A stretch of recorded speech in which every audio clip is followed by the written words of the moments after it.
Hi everybody. In last class we discussed understanding secularism. Okay, we understood many things. Okay, what are the merits of our constitution, how that is supported to the citizen, and that type of things. Okay, today we want to discuss the continuation for the previous class. Before taking that, I want to ask something to you.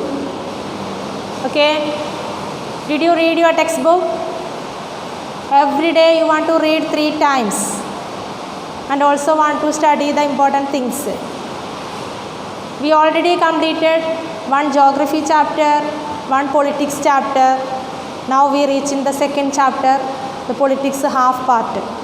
Okay, our first midterm examination every year here is July, within July started. Our exam chapters geography only 1 chapter, politics 2 chapters. That's why I am continuously taking politics. After completing this, I will take our 2nd geography chapter. Okay, that means when I completed each part, you want to study very well. Otherwise, you can't study anything. They are a big load. Okay, that's why you want to study regularly. Without learning, here is no improvement. Here is no improvement. Without cooperation, here is no improvement in online class. Okay, I need your cooperation. Are you understand everything? Okay.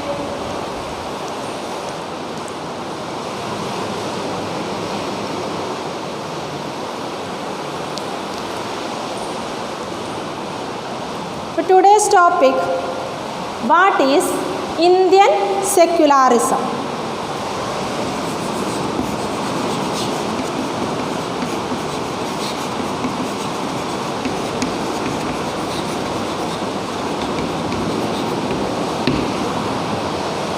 What is Indian secularism?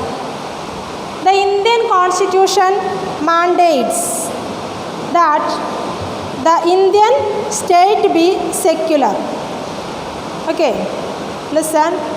Here is the Indian Constitution that give one idea. Indian state be secular. It mandate Indian state be secular. According to the Constitution, according to the Indian Constitution, only a secular state can realize its objective to ensure the following. According to the Constitution, only a secular state can realize its objectives to ensure the following. But then we want to discuss what are the objectives here. Okay. First one, that one religious community does not dominate another. What is the first one? One religious community does not dominate another. Okay. One religious community does not dominate another. Does not dominate another. It is the first one. It's very important. That's why I wrote here. Then, that some members do not dominate other members of the same religious community. One member do not dominate other member of the same religion. The same religion, one member do not dominate. ഒരേ മതത്തിൽ തന്നെ ഒരാൾ മറ്റൊരാളെ dominate ചെയ്യാൻ try ചെയ്യും. The some member do not dominate other member on the same. Do not dominate other member in the same religion. Other members of the same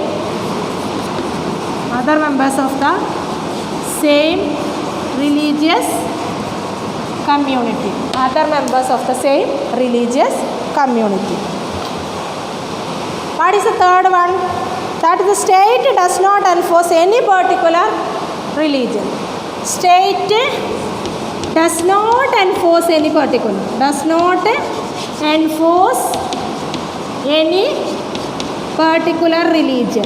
Does not enforce any particular religion. Does not enforce any particular religion. Listen, I repeat. What are included? The objectives. First one religious community does not dominate another. One religious community does not dominate another religious community. Second one, some members do not dominate other members of the same. Do not dominate other members of the same religious community. And third one, the state does not enforce any particular religion nor take away the religious freedom of individual. Not take away the religious freedom of individual and do not support any one religion. These three things are very important. These three things are very important. Is it clear? The Indian state works in various ways to prevent the above domination. The Indian state work in various ways to prevent the above domination. That means here already existed that religious community dominate the another when earlier times. But our Indian constitution support it is not allowed here. Here want some religious freedom. Okay, that's why here is untouchability avoided. Then Indian state works in various ways to prevent the above domination. Indian state prevent the above domination. Here don't want this type of domination. Here not allowed this. First, it uses a strategy of distancing itself from religion. Through what method we obstruct this? The first one, it uses a strategy of distancing itself from religion. A strategy of distance itself from religion. The Indian state is not ruled by a religious group. In the Indian state, it is not ruled by a religious group. Here is no prominent religious group. Here is ruled, we elected our representatives. Here is a parliamentary form of government. Here is not a hereditary rule. Here is no religious party. Okay, sorry, here is no religious. Then the religious group and nor does it support any one religion. Here is no religious group and also our state does not support any one religion. In India, government space like law court, police station, government schools and offices are not supposed to display or promote any one religion. Underline that. In India, government spaces like law court, police station, government schools, offices are not supposed to display or promote any one religion. India, police station, law court, then government schools, offices, there is no classification or they are not promote any one religion. They are not supported any one religion. All religion are same. There is no classification on the grounds of religion. That is the speciality. Okay. Then here is one storyboard in your textbook. All of you look at your textbook. Government high school. There is one board. Can you see? What is that? Government high school. In a government school, Simapur, students want to celebrate a religious festival. A government school in Simapur. The students want to celebrate a religious festival. They asked sir, there is a big religious festival next month. We have never celebrated it in school. Can we do it this year? Then what sir's reply? I am afraid that, is it possible? Rekha, this is a government school. We cannot give importance to any one religion. Listen, students asked sir, here is a big religious festival. Can we celebrate this year? That time sir shocked. Hey, Rekha, what is this? Is it possible here? We are promoting any religious festival? Listen, this is a government school. We cannot give importance to any one religion. Private schools may do that. Private schools may do that. Government schools don't celebrate any religious festivals in the school premises. Premises means surroundings. School parisaram ennu parayalla. That is the word meaning of a premises. Listen, government school it is not allowed. In case of religious school, that is allowed. Okay. For example, we know that here is we celebrate Nabi Dinam. Okay. Listen. Most religious festivals are public holidays so that we can celebrate these at home. Most religious festivals we consider that is public holiday. If we want to celebrate, we can celebrate at home, but not allowed in the government offices or government school. That is not allowed. Is it clear? If we want to celebrate, we can celebrate because on that day we get holiday. If we want to celebrate, we can celebrate personally or our locality. Then here is discussing. I never thought of this way. I guess we can always celebrate it outside school. Okay, we can always celebrate outside school. Anyway, we were planning to celebrate it our locality. Oh, anyway, we were planning in our locality. We want to celebrate in our locality. That is not a problem. But in public places like government school, okay, in that area it is not allowed. In the above storyboard, the celebration of the religious festival within the school would have been a violation of the government policy of treating all religions equally. In the above storyboard, here we discussed one storyboard. The celebration of the religious festival within the school would have been a violation of the government policy. If they celebrate the religious festival, that is the violation of the government's policy. They want to follow the government's policy. They want to follow the government's rules and regulations. If they are ready to celebrate, that is the violation of the fundamental rights, violation of the government policy. Violation of the government policy of treating all religions equally. Government treated here all religions equally. Government schools cannot promote any one religion either in their morning prayers or through religious celebration. Government schools cannot promote any one religion. Government schools cannot promote any one religion either in their morning prayers or through religious celebration. This rule does not apply to private school. But it does not apply to private school. But in government school, it is not allowed. Okay.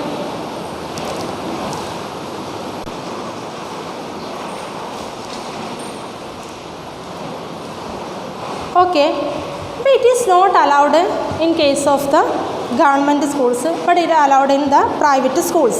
Is it clear? Okay. The second way in which Indian secularism works to prevent the above domination is through a strategy of non-interference. This means that in order to respect the sentiments of all religion and not interfere with the religious practices, the state makes certain exception for particular religious community. The second way in which Indian secularism works to prevent the above domination. Indian secularism that prevent the above domination is through strategy on the non-interference. This domination എങ്ങനെയാണ് avoid ചെയ്തിട്ടുള്ളത്? Non interference, ഒന്നിലും ഇടപെടാതിരിക്കുക. Here is no official religious celebrations. This means that in order to respect the sentiments of all religions and not interfere with the religious practices. Here is all religious freedom, not interfere the religious ceremonies. Okay, they are not participating. At the same time, if we want to celebrate, we can celebrate. Nobody can obstruct. But they are not ready to promote any one religious celebration. The state makes a certain exception for particular religious communities. Listen, nor interfere This means that in order to respect the sentiments of all religions and not interfere with the religious practices, the state makes a certain exception for the particular religious communities. Here is one special preferences. A particular religious community, they need some preferences, that only. Okay, on the basis of this sentence, here another storyboard. All of you look there. A group of friends who have recently bought scooters are meeting to go for a ride together. Okay, recently bought a scooter, they want to ride together. Okay. Hey, I hope you have a helmet. You know, the law in the Delhi requires that you wear one. Why are not you wearing a helmet? Do you want to be fined? Don't worry, I will not be fined. Listen, hey, I hope you have a helmet. Helmet wearing. You know, the law in Delhi requires that you wear one. Why are not you wearing a helmet? Do you want to be fined? What is his reply? Don't worry, I will not be fined. You don't worry about that. I will not be fined because here used one head covering that is allowed in their religion. Hey, Paramjit, why won't you be fined? For Sikh, wearing a pagri is a very important part of our neighbor. It's very important part of our religion. The government cannot force me to wear a helmet. The government cannot force to wear a helmet. This pagri, it's a part of our religion. That's why the government cannot force to remove this and wear the helmet. That is the reason. Is it clear? That is, here is some exceptions, a special consideration for certain groups, like Sikh. Is it clear? Okay. In the above storyboard, Paramjit, the Sikh youth, does not have to wear a helmet. This is because the Indian state recognizes that wearing a pagri, that means a turban, okay, is central to a Sikh's religious practice, and in order not to interfere with this, allow an exception in the law. It is allowed here. That nobody can violate it. It's their own beliefs. That's why it allowed here. The third way in which Indian secularism works to prevent the domination listed earlier is through a strategy of intervention. What is the third way? Indian secularism works to prevent the domination listed earlier through a strategy of intervention. Interfere, don't allow that. You read earlier in this chapter about untouchability. This is a good example where members of the same religious upper caste, that is the Hindus, dominate other members of the lower caste within it. That means upper caste dominate the lower section of the people. That means the lower caste. In order to prevent this religion-based exclusion and discrimination of the lower caste, the Indian Constitution bans untouchability. Indian Constitution bans or prohibits untouchability. In this instance, the state is intervening in religion in order to end a social practice that it believed discriminate and exclude and that violate the fundamental rights of the lower caste who are the citizen of the country. Listen, it violated the fundamental rights of the that people. Fundamental rights violated. That's why here it avoided. Okay. Then similarly, to ensure that laws relating to equal inheritance rights are respected, the state may have the intervene in the religion-based personal laws or the communities. To ensure that laws relating to equal inheritance rights are respected, the state may have to intervene in the religion-based personal laws or the communities. Okay, listen. Again, we want to repeat the same point. The continuation for this, the next class, we will discuss more details related to this topic. What is that? Here, the third point. Okay, here more details included. Later, we will discuss it. Okay, thank you.